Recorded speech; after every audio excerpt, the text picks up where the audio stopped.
পিঙ্কি কিচেনে সবাইকে স্বাগত জানাচ্ছি। আজকে আমি রান্না করব কচি কাঁঠালের এঁচোড়, মাছের মাথা দিয়ে ঘন্ট। সবাই তো মাছের মাথা দিয়ে চাল ভেজে ঘন্ট খেয়ে থাকি, বাঁধাকপি দিয়ে খেয়ে থাকি। আজকে আমি এঁচোড় দিয়ে করব, দেখতে থাকুন। এই যে মাথা ভাজা বসিয়ে দিয়েছি, কাতল মাছের মাথা। আলু ভেজে রেখে দিয়েছি, আলুটা একটু বাটিয়ে নিয়ে ভেজেছি। কাঁঠালও একটু বাটিয়ে ভেজে রেখেছি। এখন মাথা ভাজা হলে তারপর ফোড়ন দিয়ে দেব, দেখতে থাকুন।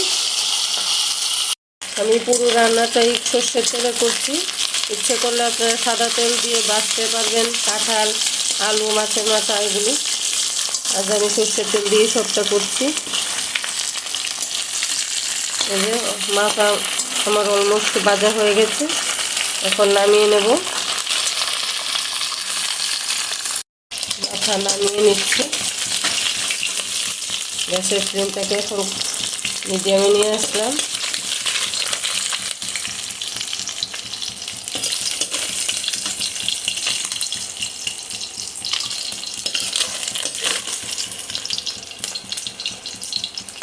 আছে 1 চামচ জিরে ফোড়ন দিয়ে দিলাম, আস্ত জিরে।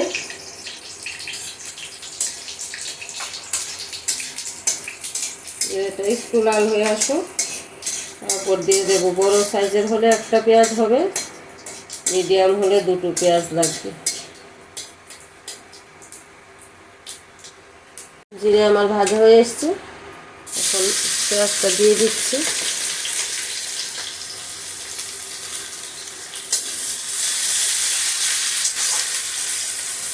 পেঁয়াজটা লাল হওয়ার জন্য একটু চিনি দিয়ে দেবো, তাহলে তাড়াতাড়ি লাল হয়ে আসবে। অল্প একটু পেঁয়াজটা বাদামি কালার হয়ে আসলে মশলাটা দিয়ে দিচ্ছি। আদা, 1 চামচ জিরা, 1 চামচ ধনিয়ার গুঁড়া, 5টা কাঁচা লঙ্কা। নামানোর আগে এলাচ দারচিনি দিয়ে দেব। মশলাটা একটু কষতে হবে। 1 চামচ হলুদ দিয়ে দিচ্ছি।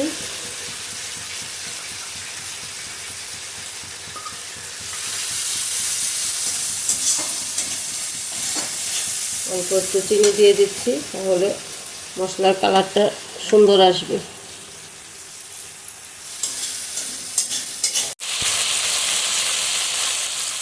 মশলা এই যে মশলার গায়ে থেকে তেল ছেড়ে দিয়েছে, দেখুন কালারটা কত সুন্দর এসছে। এখন এটার সাথে আমি একদম আলু ভেজে রাখা আলু, তারপর কাঁঠাল, মাছের মাথা সব একসঙ্গে দিয়ে একটু কষিয়ে নেব।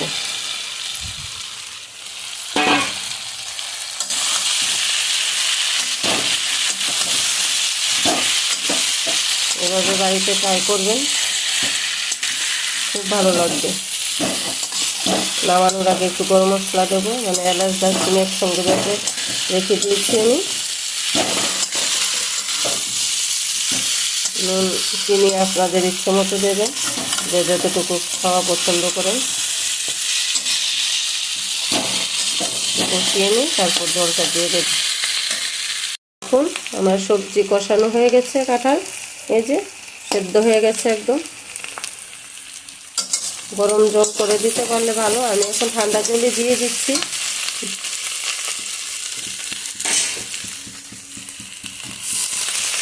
এখন আর বেশি সেদ্ধ করার দরকার নেই, যেহেতু কাঁঠাল আমার সেদ্ধ হয়ে গেছে। নুন দিয়ে দিচ্ছি অল্প পরিমাণ, কারণ ভাজাতেও দিয়েছি নুন, আলু ভাজাতে আছে, মাছের মাথা ভাজাতে নুন আছে।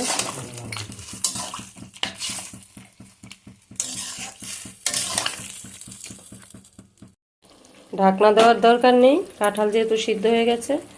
এখন একটু গামাখা গামাখা হয়ে আসলে নামিয়ে নেব।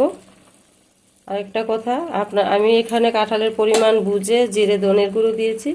আপনারা আপনাদের পরিমাণ মতো জিরে ধনের গুঁড়ো বাড়িয়ে দেবেন, কমিয়ে দেবেন, এটা কাঁঠাল বুঝে কতটুকু রান্না করবেন। রান্না হয়ে এসছে, এখন গরম মশলার গুঁড়োটা দিয়ে দিচ্ছি। এই দেখুন এরকম মাখা মাখা হবে।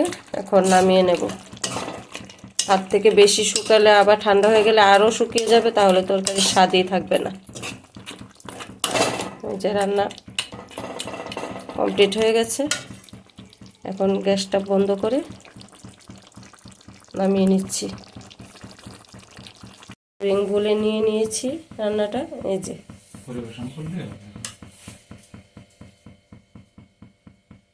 আজকের মতো এখানেই শেষ।